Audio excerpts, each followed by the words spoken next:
Crisis pregnancy centers provide counseling and other prenatal services from an anti-abortion perspective. Their supporters say they help ensure that pregnant people know the risks of abortion. Advocates of abortion rights say the information they provide can be misleading or have no scientific basis. As Ali Rogan reports, there's a debate over federal aid for these facilities. In the United States, so-called crisis pregnancy centers are nothing new. The first one opened in Hawaii more than 50 years ago. But after the Supreme Court ended the constitutional right to an abortion, these largely unregulated centers have seen renewed support and attention. According to analysis by the group Reproductive Health and Freedom Watch, which supports abortion rights, anti-abortion pregnancy centers brought in at least $1.4 billion in revenue in the 2022 fiscal year. That includes at least $344 million in government grants. There are an estimated 2,500 such pregnancy centers around the country. In comparison, about 800 clinics providing abortion care were operating before the Supreme Court overturned Roe v. Wade. Carter Sherman is reproductive health and justice reporter for The Guardian. Thank you so much, Carter, for joining us. Tell us a little bit about how these centers work. What sorts of services do they provide?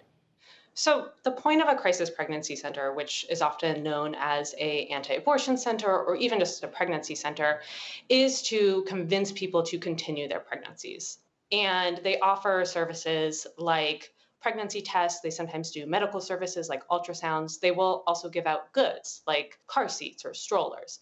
Now, the thing is that even when they do provide these medical services, many of these facilities are not actually medically licensed. So they are not burdened by the kind of limitations that medical providers face. The other thing about these centers is that they are often staffed by volunteers. They're usually faith-based. And so that creates issues for courts that might be looking to further regulate them because judges are very wary of treading on these centers' First Amendment rights. So when someone does enter one of these crisis pregnancy centers, what sort of interactions are they likely to have with these volunteers? I think the interactions can really vary a lot, but something that has come up again and again from people who go into these centers is that they walk in not necessarily knowing that they are not in an abortion clinic.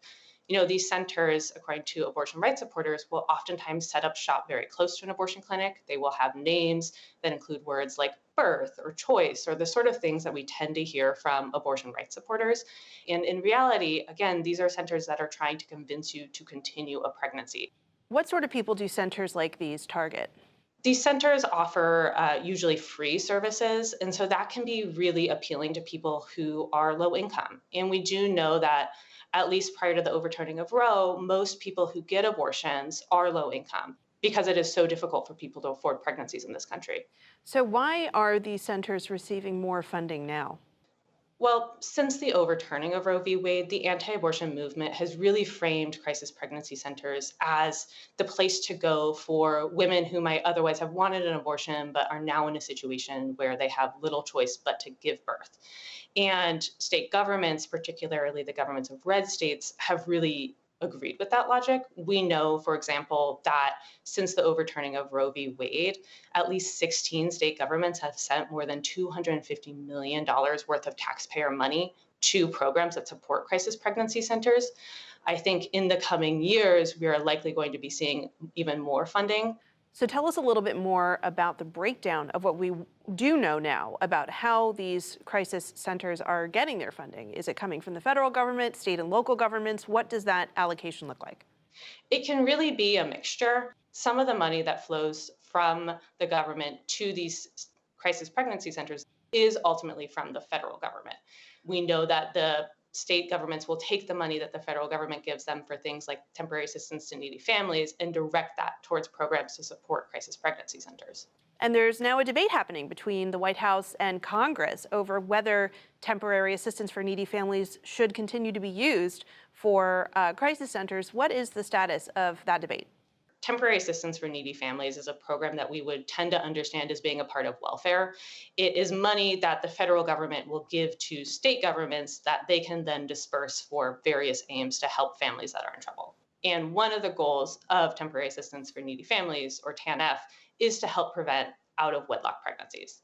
Now, the Biden administration has said that, by the time someone comes to a crisis pregnancy center, they already suspect they're pregnant. And so it's actually not an aim of a crisis pregnancy center to prevent an out of wedlock pregnancy because the pregnancy has already occurred. The Biden administration introduced this rule. The Republicans in the US House have responded with legislation that would block HHS from effectively making that rule. That bill did pass the House, but given Congress's general state of inaction and polarization right now, it is very unlikely that that bill will ultimately become law. Right, likely something we're going to see continue in state houses, though. Carter Sherman, reproductive health and justice reporter for The Guardian, thank you so much for joining us. Thank you for having me.